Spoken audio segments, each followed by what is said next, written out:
हाँ जी, तो hello good evening friend, कैसे हैं आप सभी। आई होप अच्छे होंगे। काफ़ी टाइम हो गया। आज शुरू करते हैं। आज का टॉपिक है हमारा डेट 25 का। सो हमने पिछले में पढ़ा था कि चंदन ने कहा मैं पूरी लाइफ में अगर सारी किताबें भी बेस्ट सेलर लिख दूँ तो भी ये कभी 240 तो क्या 24 करोड़ भी ना बना पाऊँगी। चित्रा ने ये चाय का ऑर्डर देते हुए कहा। आगे बढ़ते हैं हम। सुदीप भी व्यू का मज़ा ले रहा था।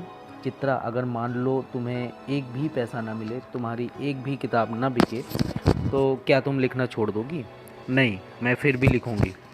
तो बस फिर पैसे का मत सोचो। मैंने अपनी कंपनी इसलिए नहीं बनाई थी कि मैं करोड़पति हो जाऊंगा। चाय आ चुकी थी। चाय की भाप भी आसमान के बादल को पिघला रही थी। चित्रा खुश थी कि 10 अक्टूबर को वह सुदीप के साथ थी।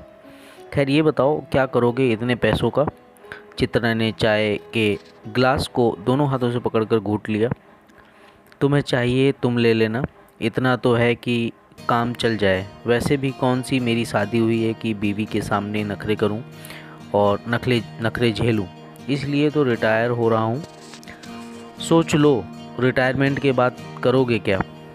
क्या पता अपनी बचपन की कहानियाँ पूरी करूं। धर्मशाला से चलने के पहले सुदीप ने चित्रा को मुराकामी की किताब दी। लिख दो डेट, अगले साल तक तुम बड़ी राइटर हो जाओगी, फिर कहाँ टाइम मिलेगा। चित्रा ने किताब लेकर उस पर 10 अक्टूबर की तारीख डाली और कहा, अगले साल मैं किताब पर डेट लिखूंगी। मैं अपनी किताब पर डेट लिखूंगी। किताब पर डेट लिखते हुए चित्रा की नज़र बुकमार्क पर गई। जिस पेज पर बुकमार्क लगा था उसमें एक लाइन अंडरलाइन थी।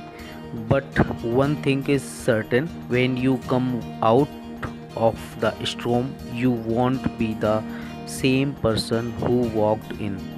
That's what this storms all about. इस एक साल में बहुत सारा पानी और थोड़ा बहुत दुनिया बह गई थी। आगे एक साल बाद 10 अक्टूबर 2017। चित्रा की किताब फरवरी में आने वाली थी, लेकिन किताब फाइनल होते होते लॉन्च टल गया। किताब अब मई के महीने में आ रही थी।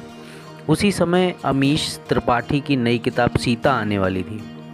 किताब आने पर उसने किताब की एक कॉपी सुदीप के पापा को भिजवाई और साथ में एक नोट भी भेजा।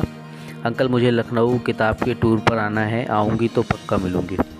चूँकि चित्रा नई राइटर थी तो हर जगह जहां उसका पब्लिशर टूर के लिए कोशिश कर रहा था, वहां पर पहले से अमीश की किताबों को प्रेफरेंस मिल रही थी। चित्रा और उसके पब्लिशर की लाख कोशिश के बावजूद भी चित्रा की किताब लोगों के दिलों में कोई ख़ास जगह नहीं बना पा रही थी। भाई, वैसे भी जगह तो तब बनती जब वह किताब सही से प्रमोट कर पाती। अब जाकर चित्रा को समझ आया कि किताब लिखना एक चीज़ है और किताब को मार्केट में बेचना, लोगों तक पहुंचाना अलग।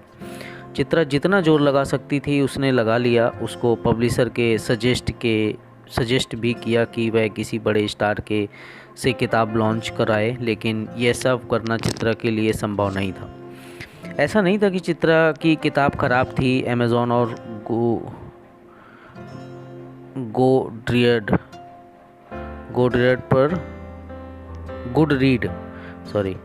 पर किताब के जितने भी रिव्यू थे वो पॉजिटिव थे। बात बस ये थी कि उसकी किताब बहुत कम लोगों तक पहुंची।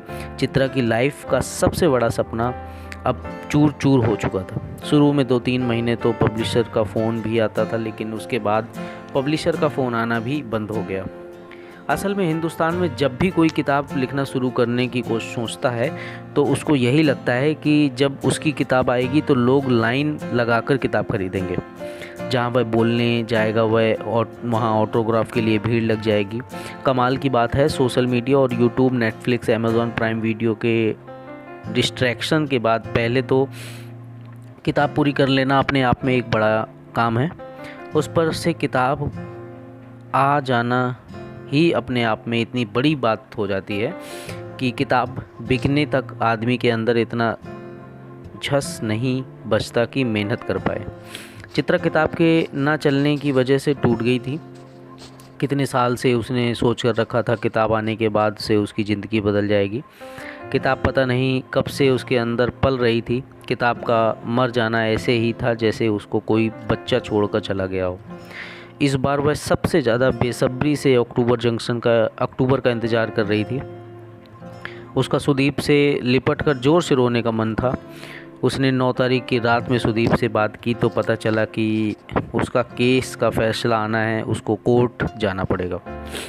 तुम बोलो तो आ जाऊं मैं, जैसा तुम्हारा मन करे, सुदीप ने कहा। उसने ना किताब के बारे में कुछ पूछा, ना ही चित्रा का हाल लिया।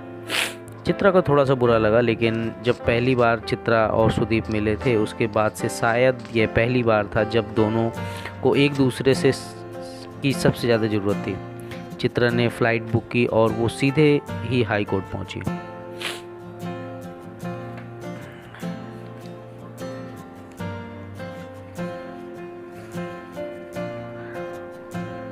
Sudeep court national company law tribunal NCLT में अपने फ़ैसले का इंतज़ार कर रहा था। आज ही उसकी लाइफ का सबसे बड़ा फ़ैसला आना था। इस बड़े फ़ैसले के मद्देनज़र मीडिया की अच्छी खासी भीड़ इकट्ठी थी। हालांकि सुदीप अब किसी भी सोशल मीडिया के प्लेटफॉर्म जैसे इस तरह के केसेस का फ़ैसला इसी कोर्ट में होता है। साइरस मिस्त्री और टाटा सन्स के केस में भी बड़े फ़ैसले NCLT ने ही दिए थे। किसी भी सोशल मीडिया पर नहीं था। 1-2 रिपोर्टरों ने उसका व्यू जानने की कोशिश की, लेकिन सुदीप ने कोई भी जवाब नहीं दिया। सुदीप कोर्ट रूम के बाहर बेंच पर बैठा इंतजार कर रहा था। सुदीप ने आज अपनी कंपनी बुक माई ट्रिप की टी शर्ट पहनी हुई थी। सुदीप ने बुक माई ट्रिप की टी शर्ट पहनी है, यह खबर न्यूज़ में जाने लगी। चित्रा आ चुकी थी। वह चुपचाप आकर सुदीप के पड़ोस में बैठ गई। बेंच में बैठे बैठे सुदीप